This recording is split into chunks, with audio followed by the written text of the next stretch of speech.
তারা জানতো না যে এটা হতে পারে, তাহলে কেন আগে থেকে সে ব্যবস্থা না হলো না?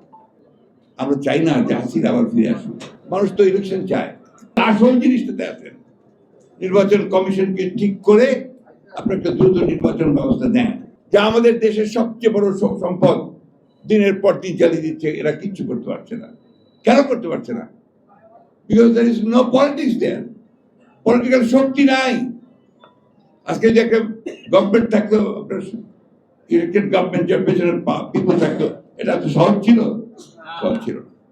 কালকে দেখেন ওয়াইল্ড ক্যাট স্ট্রাইক করলো ছাত্ররা, তৃতীয়কে কলেজ ক্যাম্পাস বিশ্ববিদ্যালয় করতে হবে।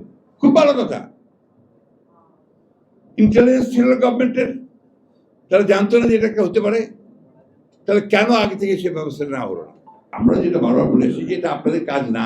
ফাইনালি আপনারা তাড়াতাড়ি দ্রুত একটা নির্বাচন দেন, যাদের কাজ তারা করুন, রাজনীতি ভিত্তিক এই কাজ করুক। আমরা তো সংস্কার দিয়ে দিয়েছি প্রস্তাব, ওইখানে দেখেন কোনটা কোনটা আপনারা নেবেন, কোনটা কোনটা নেবেন না। কিন্তু আসল জিনিসটাতে আছেন, নির্বাচন কমিশনকে ঠিক করে আপনি একটা দ্রুত নির্বাচন ব্যবস্থা দেন। আমরা এই কথা বলে নিয়ে এত তারিখের মধ্যে আমরা যে রোড ম্যাপ দেন, কবে কি করবেন আপনারা জানান, এটা আমরা জানাতে পারবো না। সেটা জানালে তো মানুষের মধ্যে একটা আস্থা আসবে, যেটা এত তারিখের মধ্যে একটা হবে। মানুষ তো ইলেকশন চায়। জাতিকে রক্ষা করার একমাত্র উপায় শহীদ জিয়াকে অনুসরণ করে সকলের সঙ্গে আলোচনা করে অতি দ্রুত নির্বাচনের ব্যবস্থা করুন। যতবারই আপনারা বলেন যে আমরা শুধু নির্বাচন করি, আর নির্বাচন করছি তো জাতির স্বার্থে, বিএনপির স্বার্থে তো করছি না। আর সংস্কারের প্রস্তাব আমরা দিয়েছি, ওটা দেখেন কোনটা কোনটা নেবেন, কোনটা কোনটা নেবেন না। অন্যান্য দলগুলো দিয়েছে, আমরা যে ৬২টা দল একসাথে আমরা এটা দিয়েছি ৩১ দফা। ফোকাস একটাকে করুন, সেই ফোকাসটা হচ্ছে ইলেকশন কমিশনকে ঠিক করে, প্রশাসনকে ঠিক করে, বিচার ব্যবস্থাকে ঠিক করে নির্বাচনের দিকে যান। বাকিগুলো যারা নির্বাচিত হয়ে আসবে তারা করবে। আমরা তো এটাও বলেছি যে নির্বাচিত হয়ে আসতে পারলে আমরা একা দেশ চালাবো না, আমরা একটা জাতীয় সরকারের মধ্যে সমস্ত দলগুলোকে নিয়ে, যারা আমাদের সঙ্গে আন্দোলন করেছে তাদেরকে নিয়ে আমরা দেশ চালাবো। তো সমস্যাটা কোথায়, সন্দেহটা কোথায়?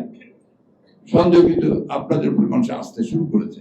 এই সরকারকে আহ্বান জানাতে চাই, আমরা চাই যে আপনারা সফল হন। প্রথম দিনই আমরা বলেছি যে এই সরকারের সাফল্য মানে আমাদের সাফল্য, এই সরকারের সাফল্য মানে জনগণের সাফল্য, এই সরকারের সাফল্য মানে এই গণ অভ্যুত্থানের সাফল্য। এরা যদি ফেল করে তাহলে আমরা ফেল করবো। আমরা চাই না যে হাসিনা আবার ফিরে আসুক, আমরা চাই না আওয়ামী লীগের সেই দুঃশাসন আবার ফিরে আসুক। রাজনৈতিক দলগুলো সব সময় কিন্তু বাংলাদেশে ভালো করার চেষ্টা করে, এটাকে বিশেষ করে বিএনপি তো তা করেই। কিন্তু খুব কঠিন সময় যাচ্ছে, এই কঠিন সময় আমরা যেন আবার নতুন করে বিভ্রান্তি সৃষ্টি না করি। আমরা ঐক্য কথা বলেছি, আমরা ঐক্য করেছি, আমরা সংস্কার দাবি দিয়েছি, আমরা সব সময় সঠিক পথে থাকার চেষ্টা করেছি।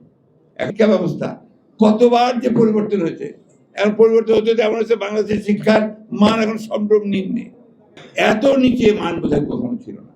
এখন যে মান হয়েছে শিক্ষার, কেন? আমাদের এটাই আমাদের সাফল্য। এই সাফল্য আমরা করলাম ৫৩ বছর পরে। আমাদের একটা ইউনিভার্সিটি নাম আপনার ১০০০টার মধ্যে আসে না, ১০০০ তালিকার মধ্যে আসে না। সবচেয়ে বড় ক্ষতি করেছে এই দেশের হাসিনা। এই ১৫ বছরে আমাদের সমস্ত অর্জনগুলোকে ধ্বংস করে দিয়েছে, প্রতি প্রতিষ্ঠানকে ধ্বংস করেছে। একটা অফিস পাবেন না যেখানে ওদের ভূতগুলো বসে নেই, আর ওদের একটাই মাত্র কাজ ছিল টাকা কামাই করা। একটাই কাজ, কেমনে আপনার চুরি করবে, কেমন করে দেশের স্টেকার থেকে টাকা বের করে নিয়ে যাবে, মেগা প্রজেক্ট, অমুক প্রজেক্ট, ছোট প্রজেক্ট, বড় প্রজেক্ট, একটাই ধান্দা যে টাকা। এখন যেটা প্রয়োজন হচ্ছে একেবারে ইস্পাত কঠিন ঐক্য, যে ঐক্য দিয়ে আমরা আপনার এই অসাধ্য সাধন করেছি ছেলেরা আমাদেরকে সঙ্গে, আমরা এই ভিত্তি আমরা তৈরি করেছি, সেইখানে কিন্তু আপনার আমাদের এক থাকতে হবে।